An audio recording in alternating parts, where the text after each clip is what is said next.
நம்ம எல்லாருக்குமே திங்கக்கிழமை அப்படின்னா ரொம்பவும் சோர்வாகவும் டயர்டாகவும் சோம்பேறித்தனமும் சேர்ந்துக்குங்க. ஏன்னா நம்ம வீக்கெண்டு நல்லா ஸ்பெண்ட் பண்ணியிருப்போம். திங்கக்கிழமை நம்ம டியூட்டிக்கு போகணுமா அப்படின்னு சொல்லிட்டு ரொம்பவே கடுப்பாக இருப்போம். அதில் பாதி பேர் அன்னைக்கும் சிக் லீவுக்கு தயார் பண்ணி லீவ் எடுத்துகிட்டு இருக்கிறவங்க இருக்கானுங்க. அப்போ தான் ஒரு ஜாப் சீக்கரோட மெசேஜை நான் படித்தேன். அவர் எனக்கு அனுப்பிச்சிருந்தார், நான் பார்த்தேன். 8 மணி டியூட்டிக்கு, அதுக்கப்புறமா நான் எப்போவுமே 7 மணிக்கு கிளம்பி போயிடுறதுங்க கரெக்டாக. அவர் என்ன சொல்றாருங்கிறத தயவு செஞ்சு காது குடுத்து கேளுங்க. அவர் என்ன சொல்றாரு அப்டின்னா, அந்த ஸ்டேட்மெண்ட்டு, அ "வேலை உள்ளவரின் திங்கட்கிழமை வலியை விட, வேலை இல்லாதவனின் திங்கட்கிழமை மிகவும் கொடூரமானது, வேதனையானது" அப்டின்னு சொல்லி மெசேஜ் இருந்துச்சுங்க.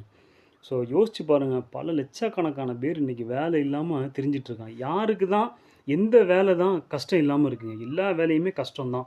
அதனால தயவு செஞ்சு புன்முறுவலோட எவ்வளோக்கு எவ்வளோ நம்ம சந்தோஷமா நம்மளுடைய வேலை பாசிட்டிவா நம்ம போய் இருந்து பண்ண முடியுமோ, தயவு செஞ்சு போய் பண்ணுங்கன்னு நான் எல்லாருக்குமே சொல்லிக்கிறேன். அப்புறம் ஒரு முக்கியமான விஷயம் என்ன அப்டின்னா, இந்த காலத்தில அன்ப கூட நம்ம பார்த்து பார்த்து தாங்க காமிக்க வேண்டியிருக்கு.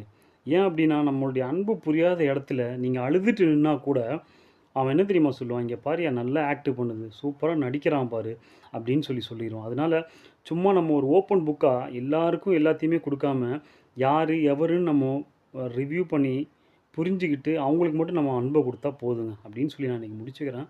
Thank you.